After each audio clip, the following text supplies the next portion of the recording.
Gue mau menanggapi sebagai ex-employee TikTok ya, yang gue udah resign setelah 4 tahun kerja. Gue tuh mulai bener-bener dari magang sampai akhirnya jadi community manager dan resign di Oktober 2021 lalu. Terus kalau ini tuh berdasarkan pengalaman pribadi gue, mungkin pengalaman pribadi setiap orang kan beda-beda. Cuman ya pokoknya gue share dari experience gue aja, oke? Kerja di TikTok itu emang fleksibel sih. Jadi gue tuh dulu zaman magang pun bisa kerja sampai jam 1 pagi. Tapi bisa mulai dari jam 12 siang. Jadi yang penting itu adalah kerjaannya kelar. Tapi memang belakangan itu workload semakin banyak. Jadi bisa mulai kerja dari pagi sampai pagi juga. Cuman lembur-lembur itu tuh gue dibayar kok. Jadi lu tuh dibayar asal lu apply di dalam sebuah sistem. Dan bonus itu pasti setiap tahun. Yang gue suka tuh ada bonus, ada THR. Dulu ya, gue nggak tahu sekarang.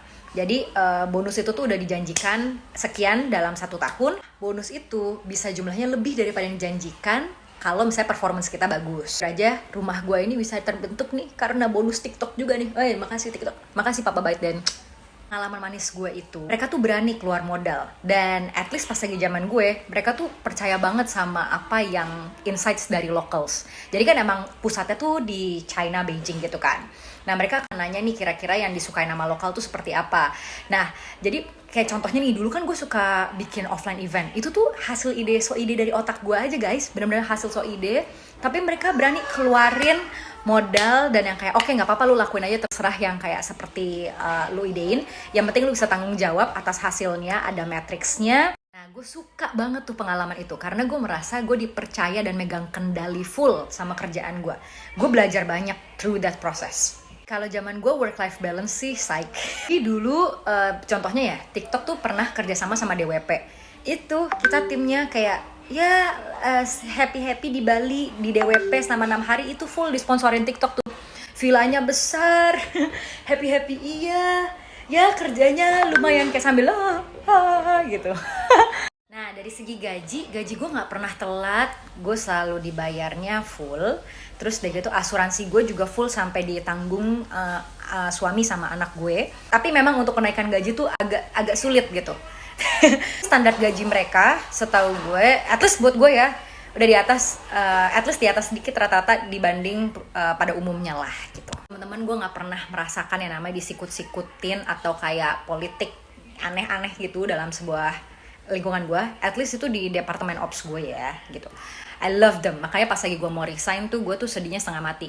In terms of the company, menurut gue mereka memang ambisius dan agresif. Jadi lu lihat aja dalam 2 tahun terakhir TikTok tuh udah berkembang dari short video doang jadi TikTok live. Dulu gue megang TikTok live pertama-tama. Terus jadi TikTok live yang bertransaction.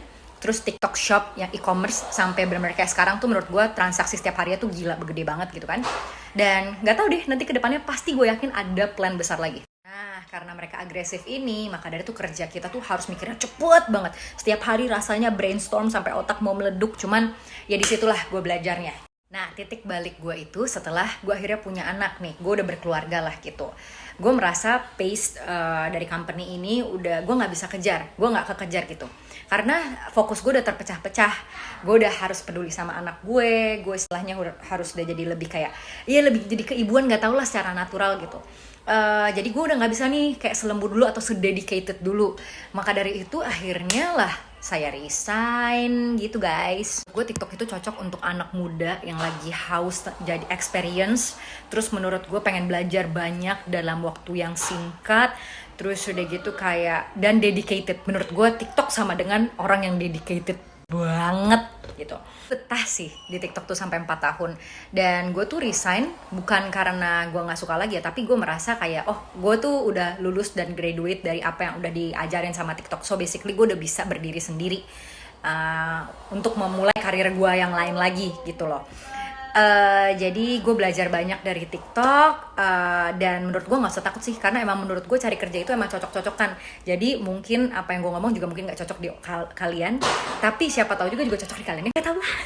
Itulah pokoknya pengalaman gue bersama TikTok gitu. So seperti itu, semoga membantu.